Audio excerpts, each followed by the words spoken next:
Swayam Prabha. Digital India. Educated India.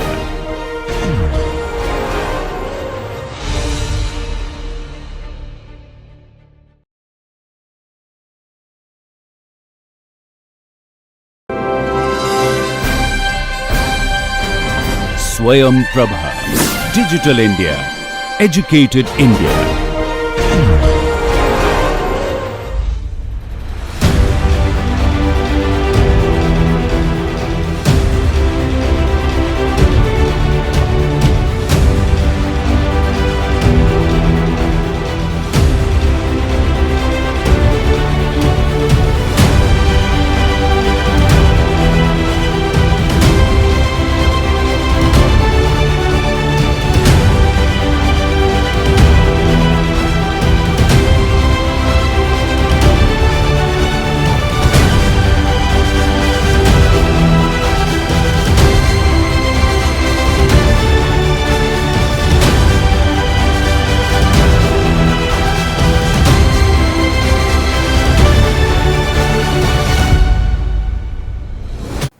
Namaste.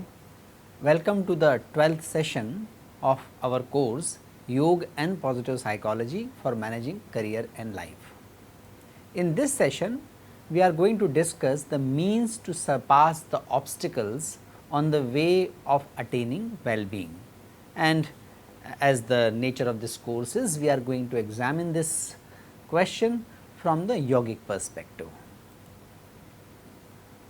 In the last session, we discussed about how our mind works, because that is the prerequisite to understand the ways of attaining happiness and experiencing well-being in life. So, we discussed about how mind works, we discussed about the vrittis, precisely the 5 vrittis or mind modifications explained in the yogic tradition. We also looked at how these mind modifications can be klishta and aklishta, can be cause of suffering or may not be cause of suffering. We also looked at what are the major impediments, what are the major obstacles in attaining well-being in the form of different viparyayas. We also discussed 6 viparyayas or viparyaya, which are the major obstacles in achieving well-being. Those are avidya, asmita, rag, dvesh and abhinivesh. We discussed the nature of these obstacles, and we also tried to reflect on our own life as we experience at workplace, with our friends or in family, how these viparyas are causing unrest or causing suffering in our life. Today, we are going to discuss how to avoid these klisht vrittis.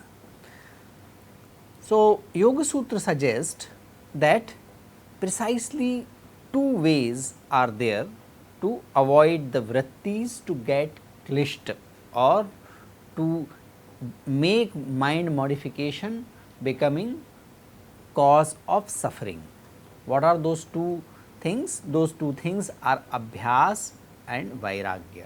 Abhyas vairagyabhyam tan nirodha, that can be obstructed, that can be removed. What? Suffering or klishta vrittis can be removed through abhyas and vairagya. Abhyas is practice, constant practice, regular practice, being regular and continuous in our practice, that is abhyas. And vairagya is non-attachment to things which obstruct in the practice. So, abhyas is the term which is very much applicable and probably all of us can understand if we look at music, sports, studies, technology, entrepreneurship, any walks of life. It requires practice. In fact, there are certain professions where professional activity itself is called practice, practice of law or practice of medicine, etc. So, practice means regularly and continuously working on something. if it is yoga, then in the yoga it is said that there are no holidays, and not that if you have started practicing the yoga, there will be holidays on Sundays or gadget holidays, etc.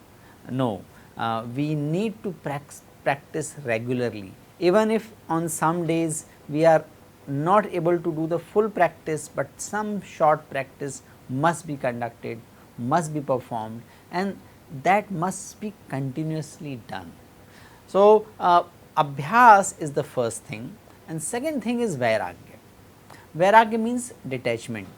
Vairagya is opposite to rag. You remember rag and dvesh?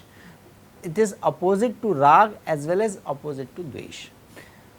It is about ability to detach from any vishayas, any sensuous pleasure, or ability to detach from any psychological gratification, any ability to get detached with our asmita, our ability to get detached from our ignorance. Actually,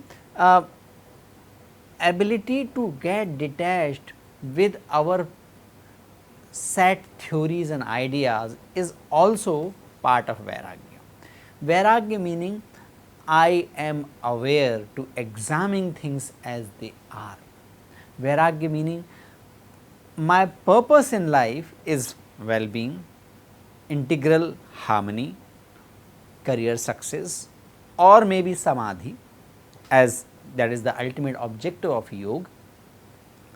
In the process of attaining that objective, which is niti sangat and dharma sangat, in order to achieve that objective, if I have to detach from something, if I have to detach from any sensuous pleasure or emotional connect, or if I have to get rid of my aversion for certain things, but or some people, but if that is required for well-being, that is required for the dharmic purpose, I am willing to let go my preconceived notion and attachment. Abhyas and vairagya can be also defined in terms of extrinsic effort and intrinsic effort. Abhyas is pretty visible outside. You wake up at the right time, you take the right food, you take the appropriate amount of food at appropriate time, you practice regularly, all that is validated externally. So, abhyas is the practice or effort which is visible externally. Vairagya is more intrinsic situation. Vairagya is more intrinsic effort, and when vairagya happens, external practices start happening naturally. They does not require much of effort.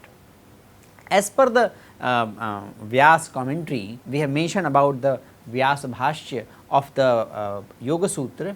The Vyas commentary says that mind is like river which flows into riverine. Chitta Nadi, that is the term used in the Vyasa Bhashya of the Yoga Sutra, and Chitta Nadi, Nadi meaning river, Chitta meaning mind. So, mind is like river which has two dharas, two riverine. One riverine flows in the direction of welfare, and that is the true welfare, that is samadhi or well-being. Other riverine flows towards suffering. The importance of abhyas and vairagya is to direct the chitta nadi, direct the river of this mind towards welfare and well-being. These are the two principles. These two principles are also very well recognized and explained in the Bhagavad Gita by Bhagavan Krishna to the Arjun, when Arjun asked that it is very difficult to control our mind. Chanchalam hi manah Krishna, that is what Arjun says. Bhagavad Gita says, Shri Krishna says that yes, it is correct that manam is chanchal, man is chanchal. Yes, the mind happens to be by its nature is fluctuating, but it can be controlled through abhyas and vairagya. So, Bhagavad Gita talks also about Bhagavad Gita also mentions about these two things, but the next question is how I practice abhyas and vairagya. What is the meaning of abhyas and vairagya in more behavioral terms, more in terms of my emotions, more in terms of my mental states. So, the question is what kind of mental states are required for us to remain established in abhyas and vairagya. These mental states are called upayas, means, and that is why the title of this session is means of attaining well-being. These upayas or these upayas are 5: Shraddha, Virya, Smriti, Samadhi, Pragya. Shraddha, Virya, Smriti, Samadhi, Pragya Purvak Itiresham. Shraddha is belief in with the reverence in tap, dan, yajna. Tap means rigor.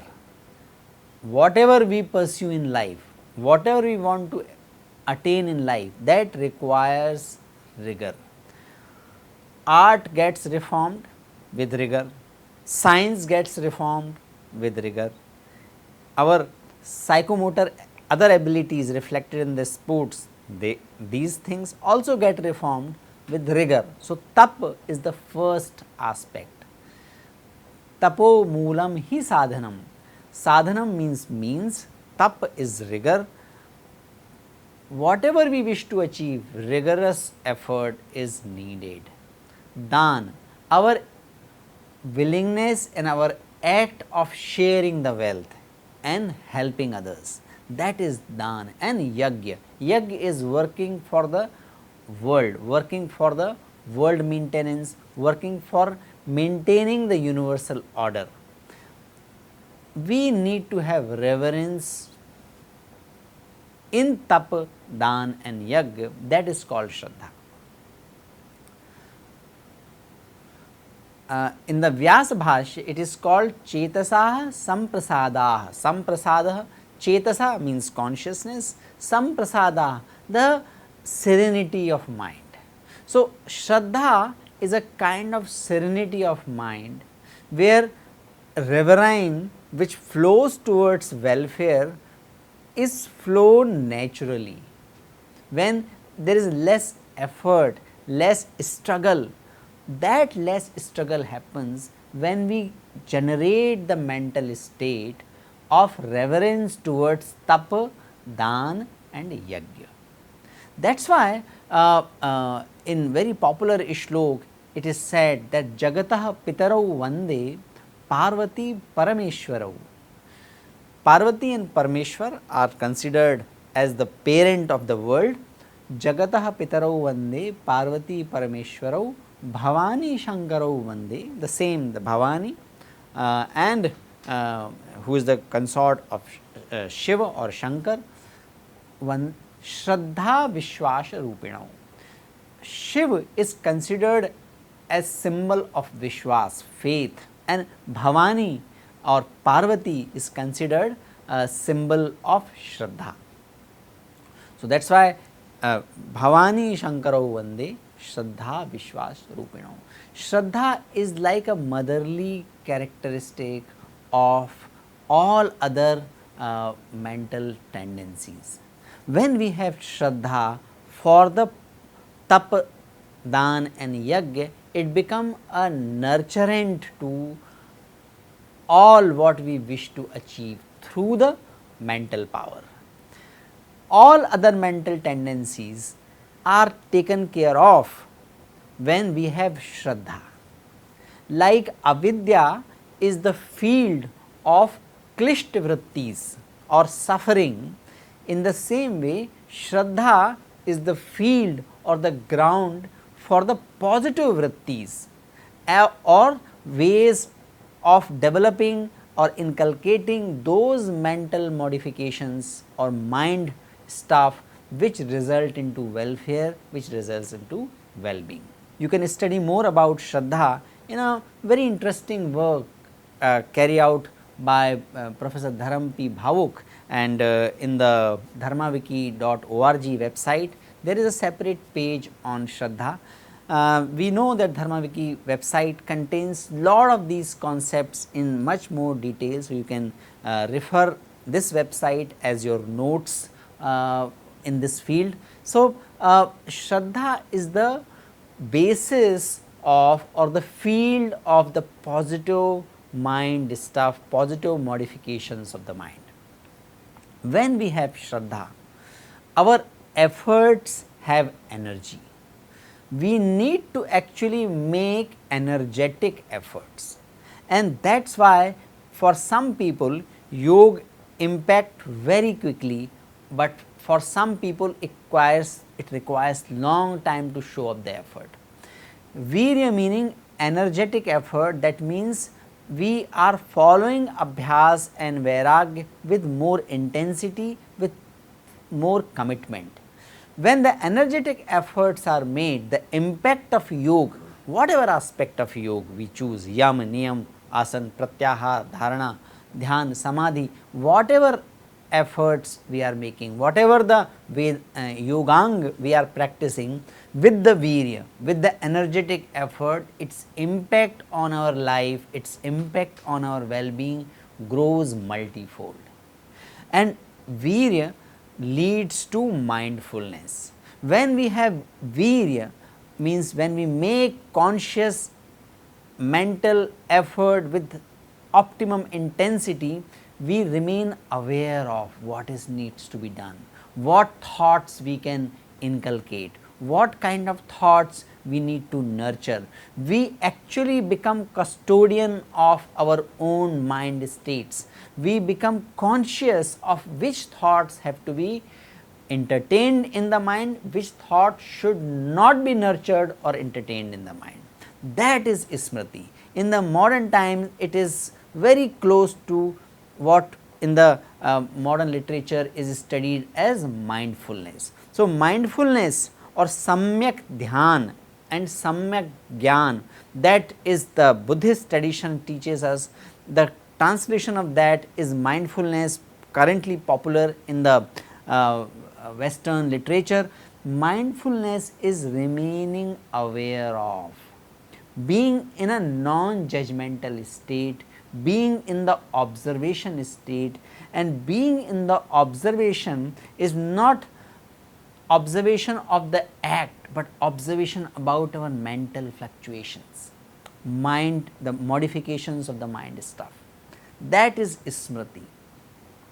When we have sufficient intensity of Smriti, it results into Samadhi, concentration. That is Asampragyat Samadhi, as discussed in the Yoga Sutra, and we will discuss that. But for the normal vyavharik understanding, Samadhi means equanimity of mind. Samadhi, sam means equanimous, dhi meaning intellect or buddhi. That equanimity in mind is achieved with the mindfulness or Smriti. When we have equanimity in mind, we are able to see things as they are. We are not distorted by our judgments, our prejudices, or our rag and dvesh. When our mind and our intellect is not prejudiced by rag or dvesh, which is not judgmental, which is available to observe things and situations and people as they are, then pragya or wisdom originates. So, what are the upayas? Upayas are Shraddha, Virya, Smriti, Samadhi and Pragya. If you see, all these 5 things are actually progressively developmental. This is a psychological, it is a progressive psychological development framework, where one thing, one quality leads to the next, then next, and as we move from one quality to the next, things become clearer to our mind, and as things become clearer to our mind, we become yogastha and we also become swastha. So, what is the meaning of swastha? Swasth is being established in self. Swa means self, sthit means established. We become established in self, we attain swasthya. Swasthya is nothing but wellness or well-being, and that requires an effort, that requires shraddha, virya, smriti, samadhi, pragya, and that is reflected in our mental state, that also is reflected in our vyavahar, in our behavior, and also in our situation of our body. We attain well-being at the psychosomatic level through these upaya. Let us look at how positive psychology looks at the notion of upayas or notion of the power of agency, the individual mental resources which are at the foundation of well-being and also performance, the right performance in organizations and society. So, in the positive psychology, we come across these terms of economic capital, human capital, social capital and psychological capital. We all were aware of the traditional economic capital, and organizations were working to gain economic capital, that is reflected in the form of finance, tangible assets like equipment, patents, etc. But gradually organizations recognized that it is not only economic capital which guarantee the organizational growth or even sustenance. So, we had to move from traditional economic capital to human capital. Human capital means human being who are able to, who actually convert capital into the productive means. You can have lot of capital, but you need human being to convert that capital into the productive output in the form of product or services. So, human capital we consider experience, education, skill, knowledge, ideas. These are not possessed by computers, this is not possessed by technology.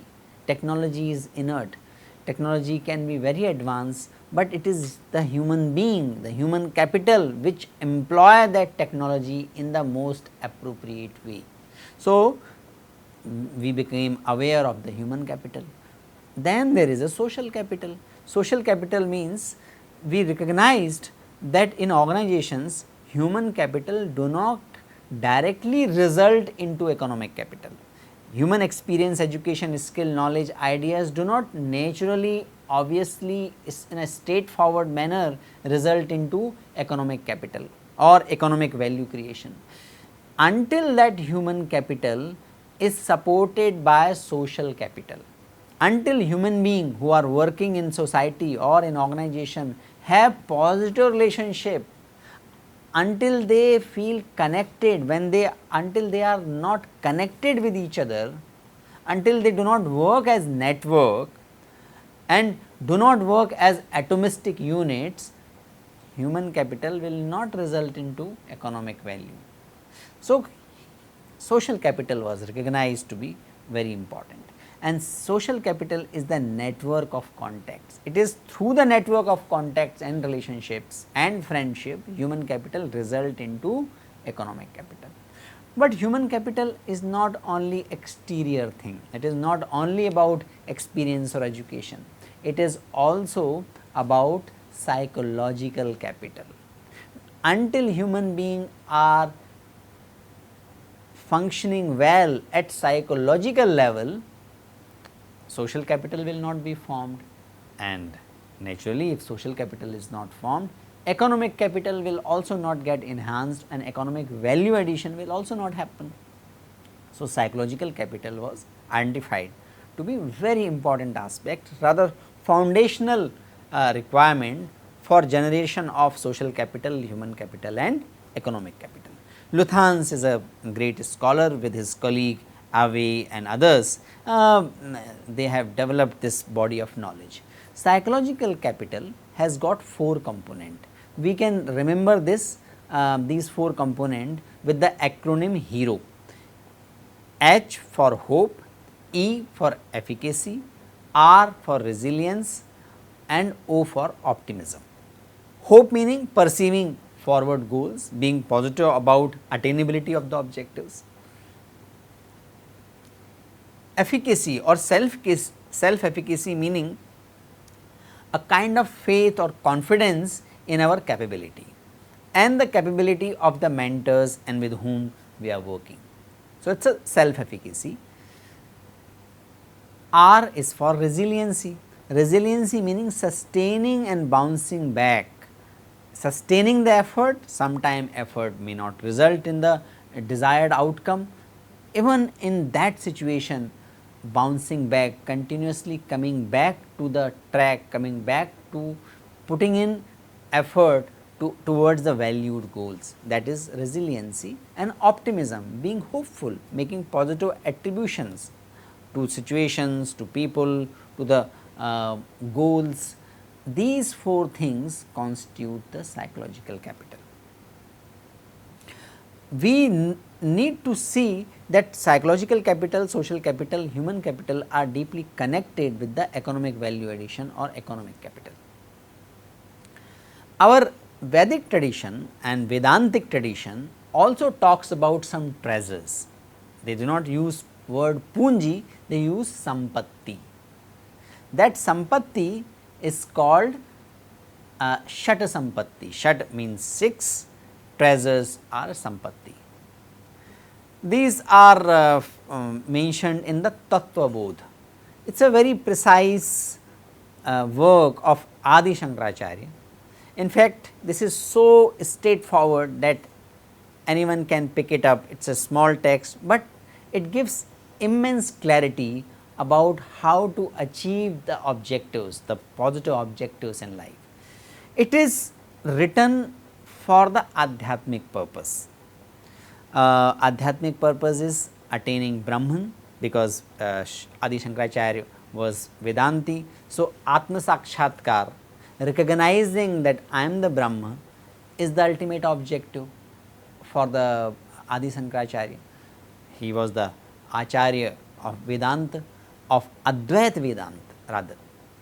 So, he was the Acharya of Advaita Vedanta. So, this text is aimed at the superordinate goal of attaining self realization, Atma Sakshatkar, and Atma is not different from Brahma. So, that is why Atma Sakshatkar according to the Advaitic tradition is also Brahma Gyan, and for that 4 elements are defined: Vivek, Vairagya, Shatasampatti and Mumukshhatva. Vivek is discrimination of right and wrong. Vairagya, as mentioned earlier, it is getting rid of your personal rag and dvesh and non-attachment to the Vishayas, non-attachment to the pleasures if they are obstructing our efforts to attaining the ultimate objective. Shatasampatti we are going to discuss now, and Mumukshatva, our urge to get the spiritual awakening. So, this text is very relevant, and in fact, that is its ultimate purpose, to get the self realization. But this text and these 4 things are also equally useful in the Vyavaharik life, in the day to day life, in the life of economic transactions, relationships, community building, nation building. In all these Vyavaharik pursuits as well, these 6 or these 4 Chatushtay or these quadrates or the 6 treasures or Shata Sampatti, one of the quadrates, are equally important. So, that is why we can include this thing in the positive psychology. We all know that our objective is not ultimate spiritual realization in this course. Our objective is to attain well-being, and for attaining well-being it may be called Vyavaharik objective, but for the Vyavaharik objective as well, this Shatasampatti is very relevant. What is this Shatasampatti? And you can later on compare the Shad Sampatti with the psychological capital. We can have some discussion on the commonality and difference in the psychological capital and Shad Sampatti. So, what is the first Sampatti? The first virtue or first treasure is Sama, quietude of mind, calmness of mind. This refers to also control of mind. Until we control the mind, we cannot control senses, and that is why it is called Manonigraha. Sama kah, that is the question in the text, Manonigraha, one word answer given by Adi Shankaracharya. Until mind is quiet, we cannot see through things. What is right, what is wrong, what is good for well-being, what is preyas, what is shreyas, what is abhyuday, what is nishreyas, all that discrimination, all that understanding can come only to a calm mind. An agitated mind cannot distinguish what is right and wrong. So, the first sampatti, first treasure is to calm down our mind, our ability to calm our mind. So, you can see these are processes as well as outcome. These are also mental states and also verbs. They indicate some verbs as well which are important to achieve that mental state. So, first is Shama, controlling of mind. Then second one is Dhamma, that is self-restraint, and self-restraint is used in terms of restraint of our senses. Chakshuradi, chakshu adi, chakshu means netra, adi means netra adi, netra etc. What comes in the etc?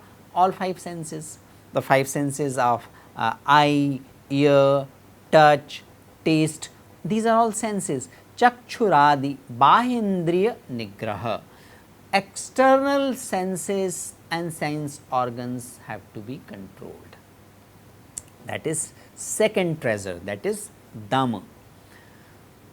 When we are able to do Manonigraha and Indriya Nigraha, that is the meaning of Dhamma, we are able to see what we should be doing. Someone should be doing art, someone is more tuned for science, someone is more tuned for business, someone is more tuned for economics, someone is more tuned for entrepreneurship, someone is more tuned for academics. We all are having our swadharma, we all are having our aptitude. That aptitude may change. We may have multiple aptitudes. Someone who is good at technology can also be good at teaching. So, that also is possible, but important thing is knowing what is my aptitude. I want to make difference to my life, I wish to achieve well-being, but I have to achieve well-being, and I can achieve well-being only by working according to my aptitude. If I start working for some others' aptitude, if I get enamored, suppose my capability is of technology and entrepreneurship, I get enamored by the life of an academics or someone who teaches in IIT. My aptitude is something, if I get enamored by something else, I may not be able to pursue this which is my aptitude, I may not be able to get that with which I am getting enamored. I may get enamored by the entertainment industry's heroes.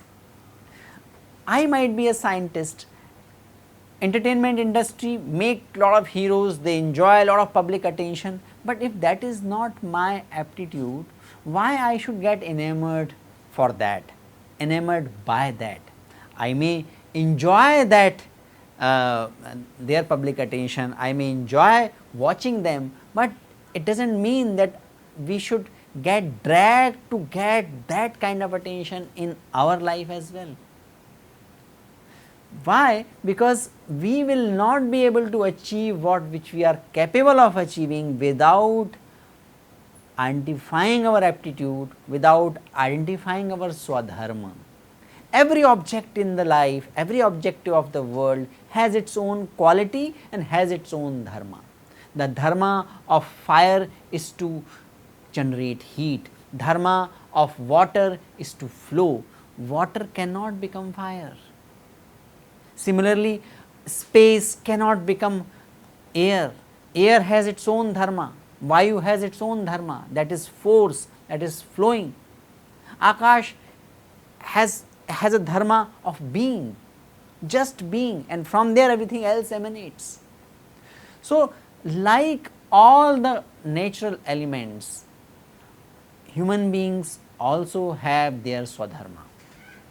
Most of the animals and other creatures in the nature are mostly programmed. They have some intellect, they have some discretion, but that range of discretion is much lesser in comparison to the range of discretion human beings have. Human beings have that intellect, that power, and because of that they are not fully programmed by nature. They have the power of will, they have a sense of agency, and that sense of agency is much stronger in comparison to other natural organisms. And that is why human beings have to apply vivek, that is why human beings have to apply discrimination, they have to do tapa, they have to do reflection to discover their dharma. That is called swadharma. When I am established in swadharma, I do not feel tired. When I am doing what is my true aptitude is, I do not feel tired. And if I discover that swadharma will always be in harmony with the world. That is my way of contributing to the world. In this world, all the creatures, all the organisms, all type of organism have something to contribute. Other creatures are mostly programmed by nature. I am saying mostly in a conscious way, because there are some intelligent animals as well, intelligent organism whom we call animal. Elephant has a certain type of intelligence, dolphins have certain level of intelligence which is more than other natural creatures. So, but they also have a discrimination in a limited range. Human beings have much wider range, and that is why they need to apply the power of discrimination. With the discrimination, with the vivek, with the sam and dam, they recognize their swadharma. You recognize the swadharma and remain stable in that, remain established in that. Do not get enamored by other person's aptitude. Do not try to become someone else. That is satiety, that is appreciation for taking one step forward in the direction of my swadharma. That is uparati, that is a third inner treasure. So, in the process of pursuing our swadharma or following our swadharma, we may not be able to achieve the desirable outcome all the time. We can face challenges, we may face difficulty.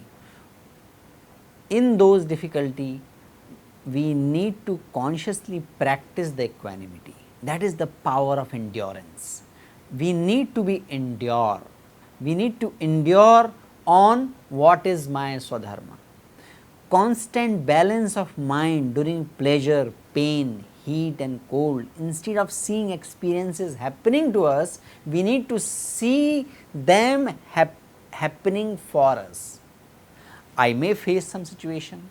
In that difficult situation, I can assume that why I have put into this difficulty, or I may say that okay, I am in that difficulty, and difficulty also has a role for me to grow as an executive, as a student, as a human being.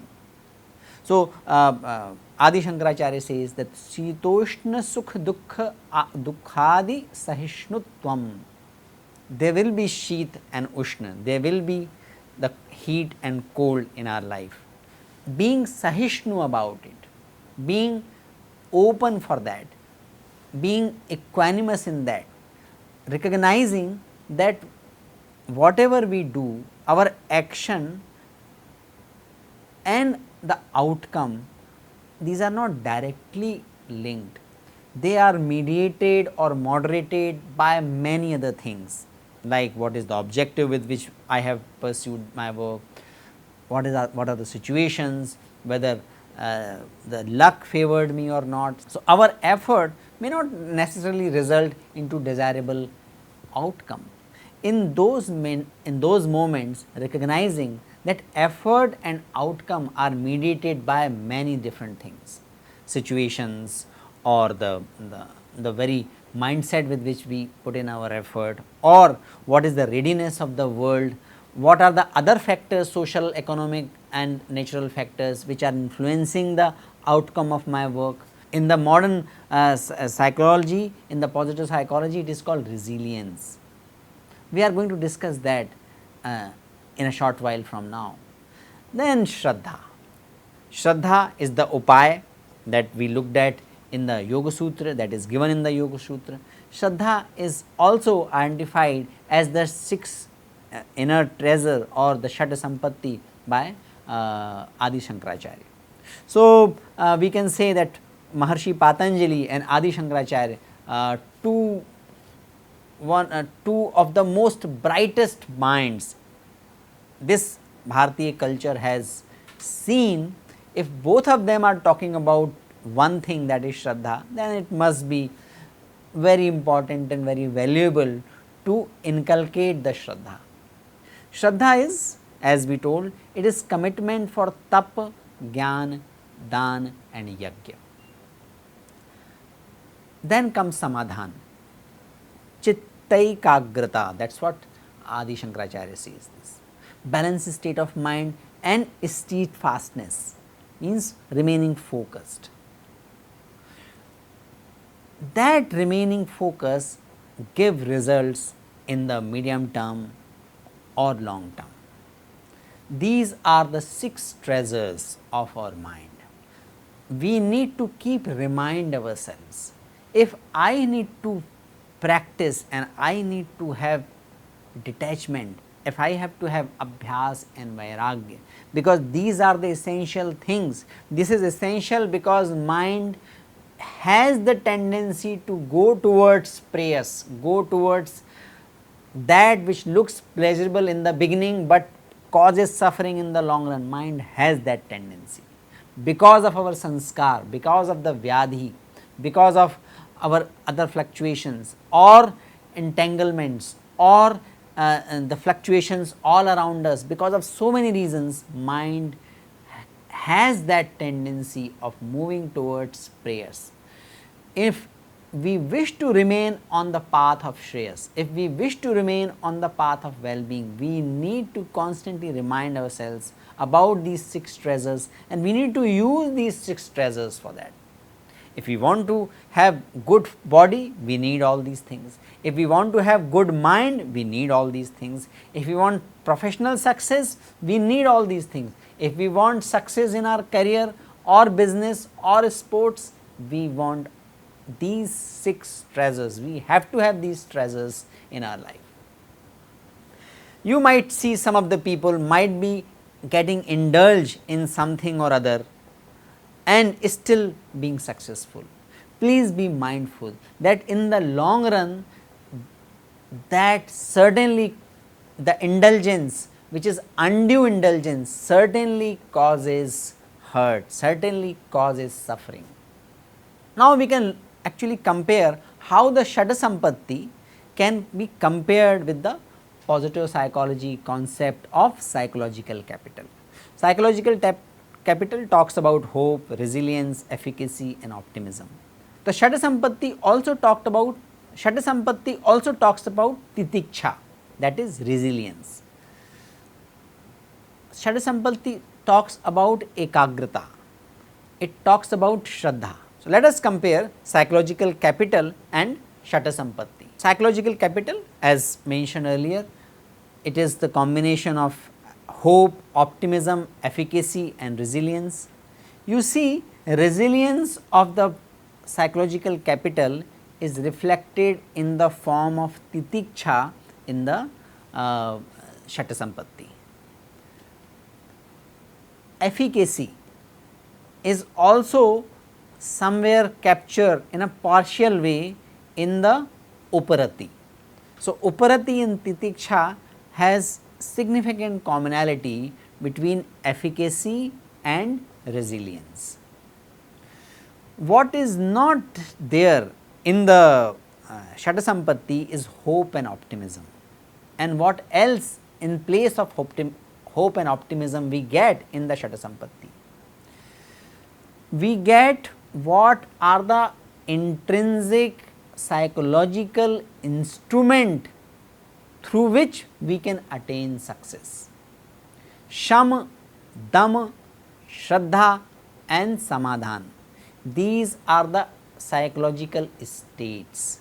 These are the efforts. Optimism and hope, which is part of the psychological capital, is about being positive towards attaining the goal. So, there is a attachment towards goal, and there is an attachment in the hope and optimism towards desirable outcome. We are hopeful not for undesirable outcome, we are hopeful only towards desirable outcome.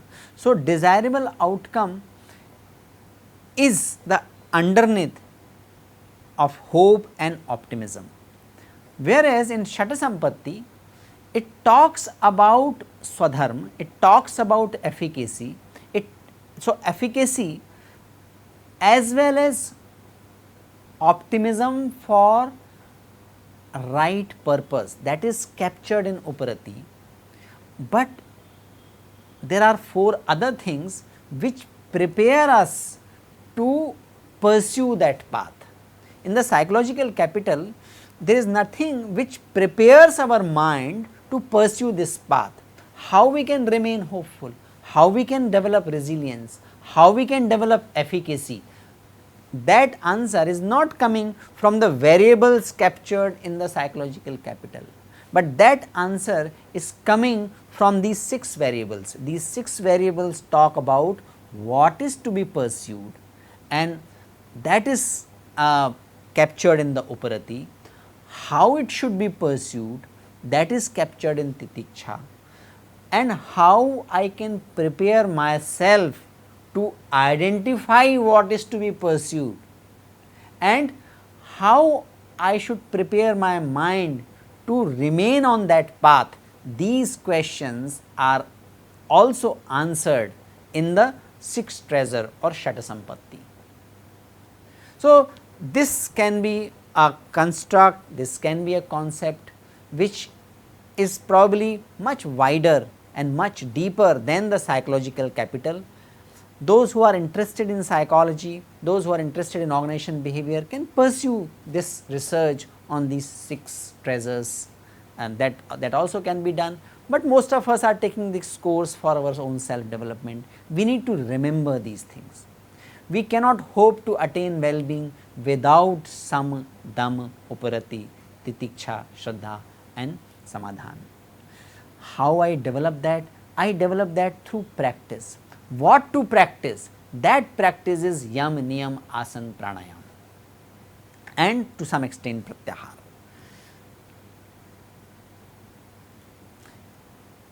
In the normal life, we need to be just aware about these 5 things. If we can follow these 5 practices, gradually we can put in more and more intensity in that practice, well-being is bound to increase. And how we remain into that practice, we need to remember these things, and we need to consciously develop these treasures. The good thing about these treasure is that it is not fixed. It is not that somebody has got the limited quota. We all can, by just giving attention to these things, just by being mindful to these things, we can enhance this treasure.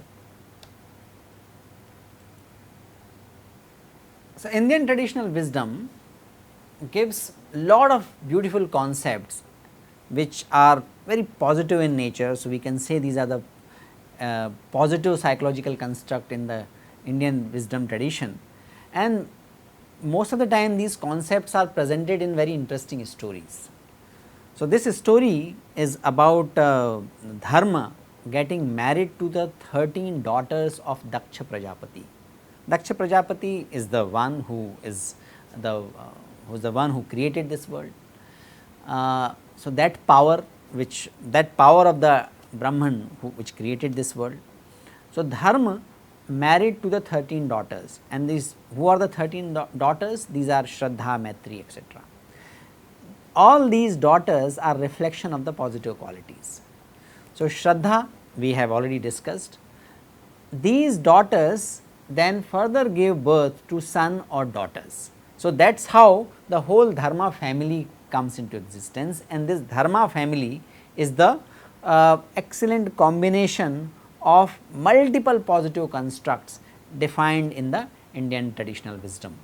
Shraddha we discussed in the previous slide. Shraddha gives birth to Shubha. Shubha is the name of the deity who causes wellness and who kills the demons. Maitri, Maitri means, worldly meaning is friendliness. Friendliness result into prasad, that is propitiation, happiness and satisfaction. Daya, meaning of daya is compassion. The compassion has the son called Abhaya. When I have compassion for others, I develop the fearlessness towards the world. Shanti is the another daughter, Shanti meaning peace. When peace marries and give birth to a son with dharma, that son is called Sukha, that is sattvic pleasure, that is a positive pleasure. Tushti meaning nurturing, and Tushti gives us more sensuous pleasure, that is Mod. And Unnati is another daughter, the Unnati meaning progress, and with the progress in the physical world, it gives birth to Darpa, that is arrogance. Buddhi is intellect, that is another daughter. Buddhi and dharma result into artha, that is material wealth. Medha, that is more refined intellect. When more refined intellect marries dharma, it gives birth to a daughter called Sukriti, auspicious activities. Titiksha we already discussed. Titiksha is another wife of dharma. She gives birth to Shama, that is equanimity, that is the name of his son Shama. So, and similarly Ri gives birth to Prashraya or courtesy or politeness. So, we can see that this dharma tree is the combination of many related and positive psychological constructs given in the traditional wisdom. The dharma tree is also commonly used heuristic in the Buddhist literature. In the Buddhism, dharma tree is the tree which reflects many acharyas, many enlightened masters arranged in certain order. Let us look at how these 6 treasures are relevant for our career, because managing self and managing career both are equally important and both are part of this course. Shama is reflection of emotional intelligence, being aware of the mind fluctuation, controlling of the mind, controlling of the emotion, being aware and managing emotion for self and other. And emotional intelligence is found to be as important as IQ for the professional success. Dam is discipline. You remember energy focus matrix. Until we have Dam, we cannot remain focused on the task and we cannot follow the timetable. Time management requires discipline. Just by managing Google Calendar, we cannot manage time. That discipline can come only with Dam. Shraddha. Shraddha is reverence for the tapa, gyan, yajna, following the norms. There are safety norms, there are other processes. In the lean or in Six Sigma, we have to follow certain norms. We need to have reverence for those norms. These norms are for the well-being of the profession, well-being of the organization. That is also Shraddha. and that is very important for organizational success and personal career success. Resilience is another name for titiksha. Resilience at individual level and organizational level, both are important, and there is a vast body of literature which talks about resilient organizations and resilience in the executives. Uparati, recognition of the effort, recognizing what I am good at and pursuing that. When I am pursuing that which I am good at, I can celebrate even the small wins. That is important for professional success. If I keep changing my profession from one direction to another, I cannot hope to be successful. So, I need to have uparati. I need to find out what is my aptitude, what I am good at, what is my swadharma reflected in profession, and that is the foundation for the career success. Then comes samadhan. After finding out your true calling, after recognizing what is my aptitude, following the shraddha, following the dhamma, we develop something, we build something, we are able to achieve something that may or may not be as per our ambition. Accepting that and still remaining on that path, that is samadhan. So, we can see that all these shata sampatti are equally important in the career success as well, and there is a vast existing body of literature which is talking about these qualities. I end this session with 3 examples. These are examples of epitome of professional success in diverse field, and you can see that these people became successful with some or other of these shata sampatti. Actually, all these sampattis are connected, and these are reflected in the successful personalities. My first example is Ronaldo. We all know that he was born, he was in a family in the Portugal which was not the family of a very wealthy people. His father was a gardener and his mother was a cleaner, and regardless of lack of means, he went to a club and he practiced very hard. Even today he practices very hard. Studies have pointed out that Ronaldo can jump as much as a meter, and his jumping ability is higher than that of ordinary basketball player who play for NBA. Even in the hotel rooms of training camp, others might be resting, but he is following his sit-up practices, and he invariably gives 4 hours for his training, 100 push-ups, regardless of wind and rain. His regimen is, he follows that regimen. We can see that Dhamma and Titiksha are so very treasures in the Ronaldo's personality. Another example of Narayana, another example is G. Narayana ji, is also called Guruji. He is a chairman emeritus of Excel Industries Limited. He is a chairman and director of several companies. He is a mentor, contributor, educator, trainer in management. He is mentor to several chief executives, lecturers, students, corporates. In his story in the famous book Leading with Wisdom, he mentions about importance of Shama. After a major business loss, he went for self-reflection. He deliberately got into the spiritual sadhana to quieten his mind, to bring calmness in his mind, and arising from that calmness was his life goal. He was able to find his swadharma, he able to chalk out his path when he experienced Shama after major turmoil, after major business loss, and after that he became so famous and became so revered and respectful in the corporate world in India. Third example is of Pandit Hari Prasad Chaurasia. He also practices, so he has this quality of uparati, he has this quality of titiksha, he has this quality of samadhan, ekagrata. And when he says that we need to remain in sadhana, at one place he says that most stay for more than 5 years about his students. He also says that practicing is not just about holding an instrument and playing it. It is about constantly thinking about music. what am I going to perform, how to make it more beautiful when I perform next time, how do I perform last time, how can I make it better this time, constantly thinking about it. So, we can see these three examples how the Shata Sampatti can be the foundation for Vyavaharik success, the career success as well. And these are the ways of attaining well-being, these are the ways of surpassing the obstacles on the path of well-being.